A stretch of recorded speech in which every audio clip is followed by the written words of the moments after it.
चलिए मेरे दोस्तों, आपका स्वागत करता हूं आपके अपने YouTube channel double A academy में। तो कक्षा 10वीं के छात्रों के लिए मैं आज पद्य में पहला पाठ सूरदास का पद लेकर आ रहा हूं।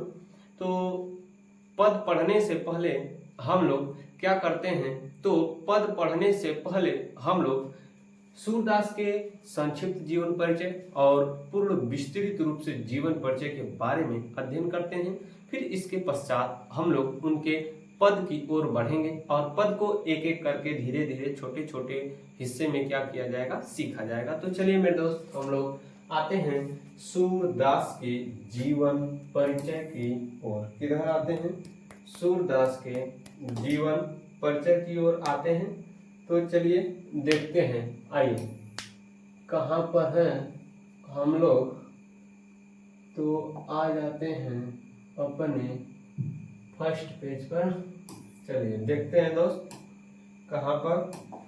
पहले पेज पर। और मुलाकात करते हैं या भेंट वार्ता करते हैं किन से? सूरदास से। सूरदास अष्टछाप के कवियों में प्रसिद्ध या मुख्य स्थान रखने वाले कवियों में कृष्ण भक्ति शाखा के एक अच्छे कवि थे। इनका जन्म 1478 ईस्वी में रुनकता नामक ग्राम में हुआ था, परंतु कुछ विद्वान इनके जन्म स्थान को सिही नामक स्थान पर भी मानते हैं। इनके विषय में मतभेद है कि ये जन्मांध थे या जन्मांध नहीं थे। इनके बाल्यकाल के जो कृष्ण का इन्होंने बाल्यकाल का वर्णन किया है, उसको देखते हुए अनेक लोगों ने कहा कि ये जन्मांध नहीं थे, बाद में अंधे हो गए होंगे।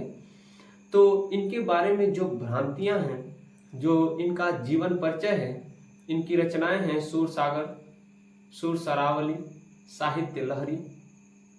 इनकी लगभग 25 रचनाएं मानी जाती हैं, लेकिन 3 प्रमाणित और प्राप्त रचनाएं।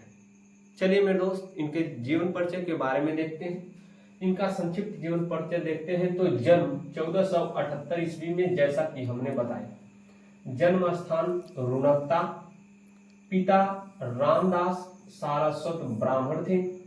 इनकी मृत्यु 1583 ईस्वी में हो गई थी। इनकी भाषा ब्रज थी। शैली क्या थी? मुक्तक शैली। और इनके पद में गेयता। जैसे गेयता का तात्पर्य होता है कि गाने योग्य, जिसको गाया जा सके, उसको कहते हैं गेयता। यह कवि कैसे थे? अष्टछाप के कवि थे। अष्टछाप के कवि तो थे, लेकिन किस काल के कवि थे? भक्ति काल के कवि। किस काल के? भक्ति काल के कवि। साहित्य में इनका स्थान क्या है? तो कृष्ण भक्ति या कृष्ण भक्त कवियों में सर्वोच्च स्थान तथा वात्सल्य रस के पुरोधा, यानी वात्सल्य रस में इनको कोई हरा नहीं सकता है। यह कहा जाए वात्सल्य रस में सर्वश्रेष्ठ स्थान प्राप्त है इनको। जैसे पढ़ेंगे, किलकत कान घुटुरवन यावत, इन पंक्तियों में देखिए, अचला अचरा तकले ढाक के सूर्य के प्रभु को दूध पिलावती। ऐसे ऐसे जो पद मिलेंगे, उन पदों से पता चल जाता है कि इनका वात्सल्य में कितना अच्छा स्थान है। चलिए, इनकी रचनाएं सूरसागर, साहित्य लहरी तथा सूरसरावली। यह तो इनका था संक्षिप्त जीवन परिचय। चलिए देखते हैं इनके विस्तृत जीवन परिचय के बारे में क्या है। अष्टछाप के सर्वश्रेष्ठ कवि सूरदास। अष्टछाप के सर्वश्रेष्ठ कवि सूरदास का जन्म। चलिए आगे देखते हैं। चलिए देखिए, कहां पर हम लोग थे।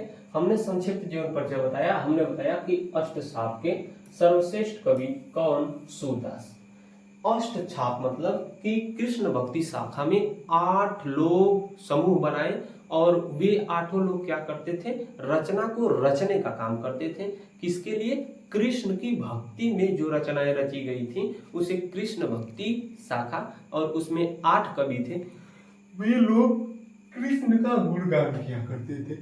उसमें सूरदास भी थे। तो इनका जन्म वैशाख सुदी पंचमी, वैशाख सुदी पंचमी के दिन। कब? सन 1478 ईस्वी में। कहाँ? आगरा से मथुरा जाने वाली सड़क के पास, उस सड़क के पास एक स्थान है, उस स्थान का नाम क्या है?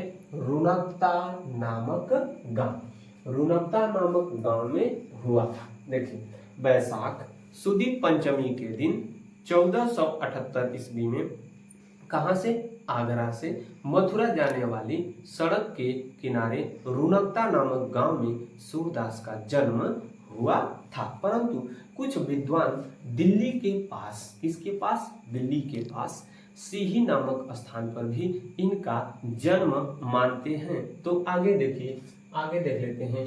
कुछ विद्वान इनका जन्म दिल्ली के निकट सिही गांव में भी मानते हैं। सूरदास जन्मांध थे या नहीं थे? पहला बात सुनिए, सूरदास जन्मांध थे या नहीं थे, इसके विषय में अनेक लोगों के बारे में या अनेक लोगों के मत में मतभेद है। कुछ लोग कहते हैं कि ये जन्मांध थे और कुछ लोग कहते थे कि ये जन्मांध नहीं थे। क्यों? क्योंकि जिस प्रकार से उन्होंने सूरदास ने, किसने? सूरदास ने श्री कृष्ण के बाल्यकाल का वर्णन किया है, उस प्रकार से कोई नहीं कर सकता है। और कहते हैं कि यह बाद में जन्मांध हो गए होंगे। चलिए देखते हैं क्या सूरदास जन्मांध थे या नहीं, इस संबंध में अनेक मत हैं। ये बचपन से विरक्त हो गए थे और गौ घाट में रहकर विनय के पद गाया करते थे। ये बचपन से घर को छोड़ दिए थे और बचपन या जो बचपन की अवस्था थी उसी समय ये गौ घाट में चले गए और विनय के पद को गाया करते थे। परंतु एक दिन इनकी मुलाकात एक व्यक्ति से होगी और वह व्यक्ति आगे चलकर उनका गुरु बनेगा और वही व्यक्ति के बारे में अब हम लोग आगे जानने का प्रयास करते हैं। चलिए देखते हैं। क्या एक बार वल्लभाचार्य, ये जो वल्लभाचार्य हैं, ये वल्लभाचार्य गौ घाट पर रुके। देखिए, विनय का पद गाया करते थे। एक बार वल्लभाचार्य गौ घाट पर रुके।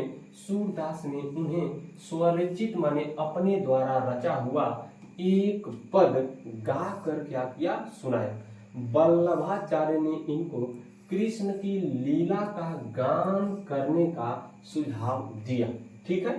जब यह वल्लभाचार्य गौ घाट पर आए और वहां पर रुके तो श्री कृष्ण के वह उपासक थे। पहला बात जानिए, वल्लभाचार्य श्री कृष्ण के उपासक थे। उसके साथ ये जो थे कौन? सूरदास उनको एक पद गाकर सुनाए और पद गाकर सुनाने के पश्चात क्या कर देते हैं? तब वल्लभाचार्य उनको आदेश देते हैं या सुझाव देते हैं कि अब तुम विनय के पद को न गाकर किसके पद को? श्री कृष्ण के गुणगान को पद के रूप में व्यक्त करिए। तभी से वल्लभाचार्य इनके क्या बन गए? गुरु बन गए। तो ये वल्लभाचार्य के शिष्य बन गए और कृष्ण की लीला का गान करने लगे। कौन? जो सूरदास हैं वल्लभाचार्य के क्या बन गए? शिष्य। और वल्लभाचार्य इनके क्या बन गए? गुरु बन गए। इतने कहने के बाद श्री कृष्ण ने, सूरदास ने श्री कृष्ण की लीला का क्या करना शुरू किया? गान करना शुरू किया। वल्लभाचार्य ने इनको गोवर्धन पर बने श्रीनाथ जी के मंदिर में कीर्तन करने के लिए रख दिया। गोवर्धन पर्वत पर एक मंदिर था, वह श्रीनाथ जी का था। उस मंदिर पर वल्लभाचार्य ने सूरदास को कीर्तन मंडली का अध्यक्ष बना दिया और कीर्तन मंडली के अध्यक्ष बनाने के बाद उनको उसी स्थान पर रख दिया। क्या करने के लिए? तो उसी स्थान पर रख दिया उनको श्री कृष्ण के गुणों का गान करने के लिए। ठीक है, आगे चलते हैं। देखिए, वल्लभाचार्य के पुत्र विठल नाथ ने अष्टछाप के नाम से सूरदास सहित 8 कृष्ण भक्त कवियों का संगठन बनाया। ठीक है, वल्लभाचार्य के पुत्र थे, उनका नाम था विठलनाथ। वल्लभाचार्य के पुत्र का नाम क्या था? विठलनाथ। विठलनाथ ने 8 लोगों का समूह बनाया जो कृष्ण भक्ति शाखा से जुड़े थे और उनमें सूरदास भी थे। ठीक है, इन लोगों को क्या करना था? कृष्ण का गुणगान करना था। चलिए आगे देखते हैं। तो यह जो वल्लभाचार्य के पुत्र थे विठलनाथ, यह कहाँ पर, श्रीनाथ जी के मंदिर में ही अष्टछाप कवियों का संगठन बनाया। इनकी मृत्यु, किसकी मृत्यु, सूरदास की मृत्यु गोवर्धन के पास परसौली नामक ग्राम में, कहाँ पर, जहां पर ये कीर्तन गाया करते थे, हरि कीर्तन करते थे, भगवान का गुणगान करते थे, वहीं पर एक स्थान था जिसका नाम था परसौली। परसौली नामक स्थान पर, कहां पर, परसौली नामक स्थान पर 1583 ईस्वी में, कब, 1583 ईस्वी में हो गई इनकी मृत्यु, यानी सूरदास की मृत्यु। गोवर्धन पर्वत के पास एक छोटा सा गांव था जिसका नाम था परसौली। परसौली में 1583 ईस्वी में इनकी क्या हो गई, मृत्यु हो गई। ठीक है, चलिए आगे हम लोग देखते हैं थोड़ा सा और इनके बारे में। चलिए, सूरदास के पदों का संकलन, सूरदास के पदों का संकलन सूरसागर है। सूर सारावली तथा साहित्य लहरी इनकी अन्य रचनाएं हैं। यह प्रसिद्ध है कि सूरसागर में 1.25 लाख पद हैं। पहला बात सुनिए, अब हमको बताना है कि इनकी कितनी रचनाएं हैं। तो इनकी 3 रचनाएं हैं, सूरसागर, सूर सारावली, साहित्य लहरी। पहला वाला सूरसागर, दूसरा सूर सारावली, तीसरा साहित्य लहरी। जो सूर सागर है इसमें पद को एकत्रित किया गया है, और कितने पद हैं, तो 1.25 लाख पद हैं सूर सागर में।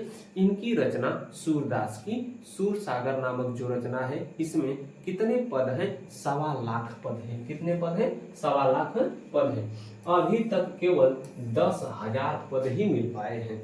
1.25 लाख पद में से अभी तक कितने हजार, 10,000 पद ही मिल पाए हैं। ठीक है, सूर सारावली कथा वस्तु, भाव, भाषा, शैली और रचना की दृष्टि से निसंदेह सूरदास की प्रामाणिक रचना है। ठीक है, सूर सारावली पर कुछ लोग आपत्ति जताते हैं, परंतु भाषा, भाव तथा कथा वस्तु के साथ साथ शैली और रचना के साथ शब्दों को देखने से यह पता चलता है कि यह भी किसकी रचना है, सूर सारावली सूरदास की रचना है। ठीक है, इसको भी प्रमाणित मान लिया गया है। इसमें क्या है, इसमें 1107 यानी 1107 कितने, 1107 क्या है, छंद है। ठीक है, साहित्य लहरी सूरदास के 111 दृष्ट कूट पदों का संग्रह है। और साहित्य लहरी में देखिए, सूर सारावली एक है सूर सागर। सूर सागर में 1.25 लाख पद, 10,000 पद मिल पाए हैं, तथा सूर सारावली में 1107 छंद हैं, तथा साहित्य लहरी में 118 दृष्टकूट, जो छोटे छोटे पद होते हैं उसको कहते हैं दृष्टकूट पद। दृष्टकूट पदों का क्या है, संग्रह है। आगे चलिए, सूरदास की रचनाओं के संबंध में इस प्रकार कहा जा सकता है। इसकी यानी सूरदास की रचना के विषय में क्या कहा गया, साहित्य लहरी सूर सागर सूर की सारावली। साहित्य लहरी सूर सागर सूर की सारावली श्री कृष्ण जी की बाल छवि पर लेखनी अनुपम चली। साहित्य लहरी सूर सागर सूर की सारावली श्री कृष्ण जी की बाल छवि पर लेखनी अनुपम चली। यानी श्री कृष्ण जी का गुणगान करने के लिए या श्री कृष्ण के गुणगान को करने के लिए, श्री कृष्ण के गुणगान को गाने के लिए सूरदास ने साहित्य लहरी सूर सागर और सूर सारावली नामक रचना को क्या किया है, लिखा है। ठीक है, आगे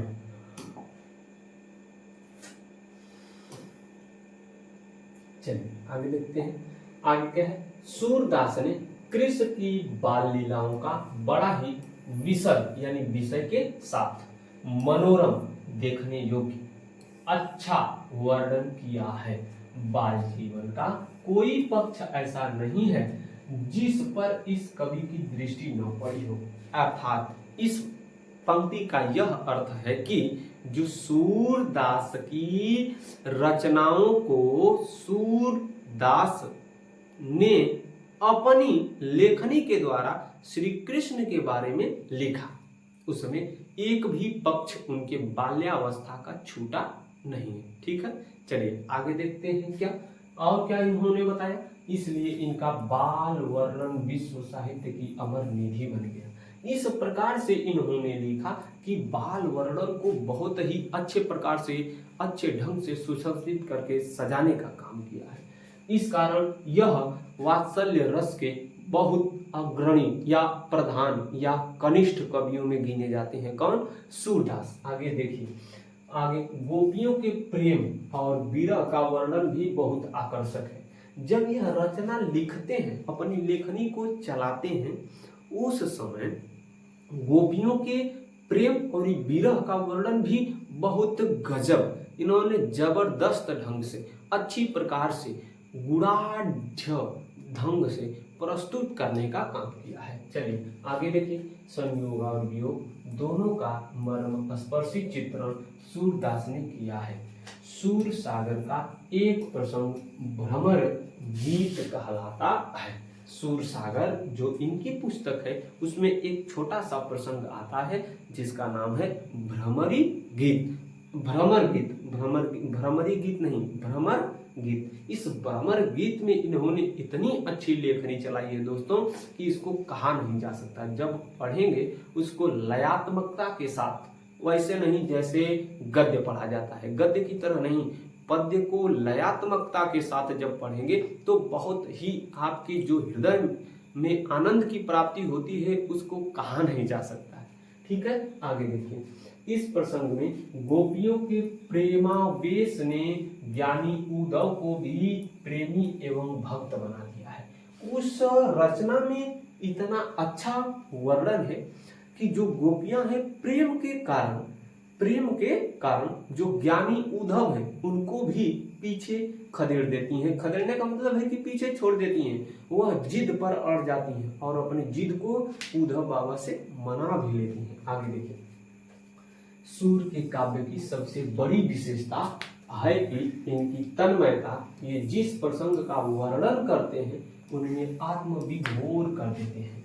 इनके विरह वर्णन में गोपियों के साथ ब्रज की प्रकृति भी विषाद मग्न दिखाई देती है। सूर की भक्ति मुख्यतः सखा भाव की है, उसमें विनय, दाम्पत्य और माधुर्य भाव का भी मिश्रण है। सूरदास ने ब्रज के लीला पुरुषोत्तम कृष्ण की लीलाओं का ही विशद वर्णन किया है। सूरदास ने एक शब्द में कहा जाए तो अपनी पूरी लेखनी किसके ऊपर चलाई है?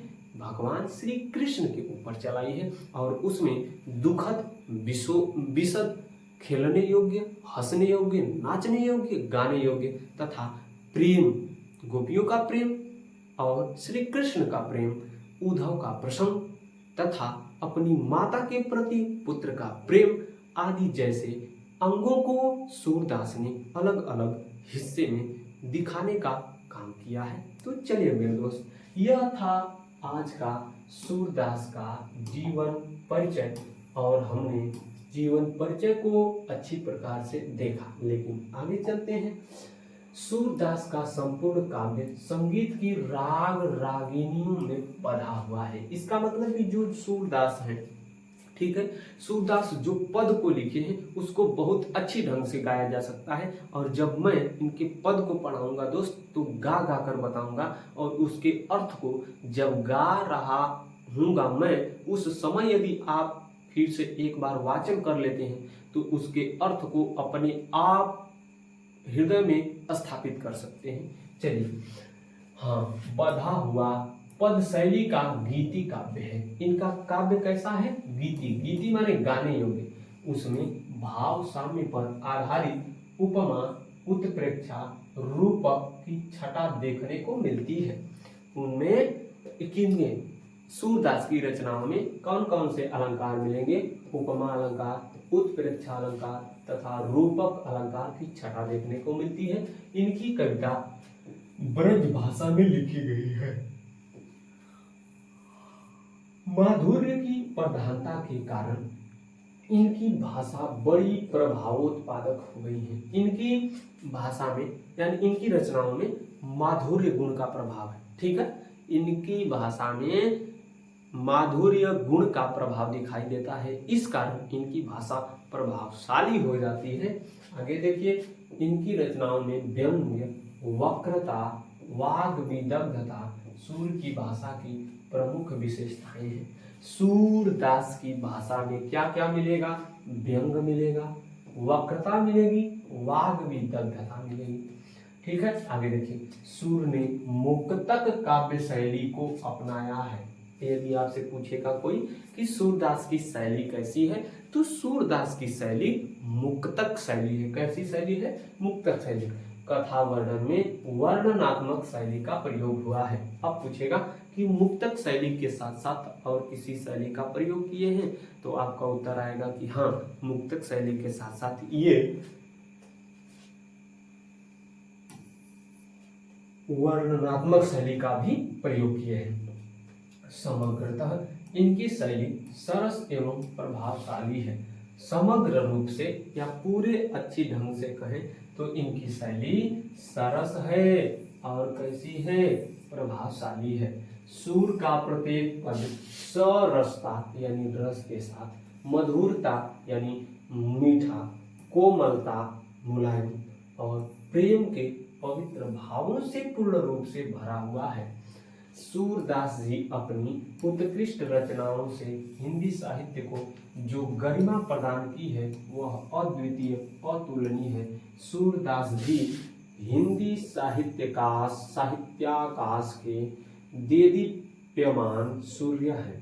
ठीक है, सूरदास हिंदी साहित्य में सूर्य के रूप में जाने जाते हैं कि जिस प्रकार से सूर्य के उदित न होने से पूरे पृथ्वी पर अंधकार छा जाता है, उसी प्रकार से एक तरह से देखा जाए तो सूरदास की रचनाएं यदि न हो तो वात्सल्य का वर्णन करने वाला कोई अच्छा कवि नहीं रह जाता है।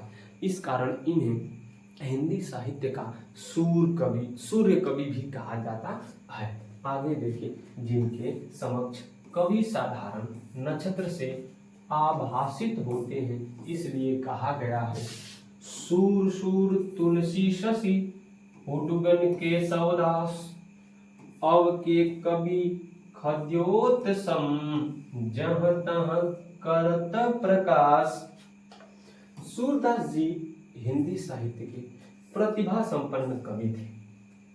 सूरदास जी जहाँ वात्सल्य रस के सम्राट हैं, अब सुनिए, यदि आपसे कोई पूछेगा कि वात्सल्य रस के सम्राट कौन है, तो वात्सल्य रस के सम्राट सूरदास है।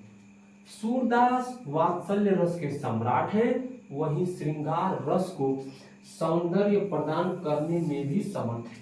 यदि इन्हें वात्सल्य रस का सम्राट कहा जाता है तो श्रृंगार रस में भी ये कम नहीं है, श्रृंगार रस में भी अपना झंडा गाड़ देते हैं। आगे देखें, आपने विरह का भी अपनी रचनाओं में बड़ा ही मनोरम चित्रण किया है।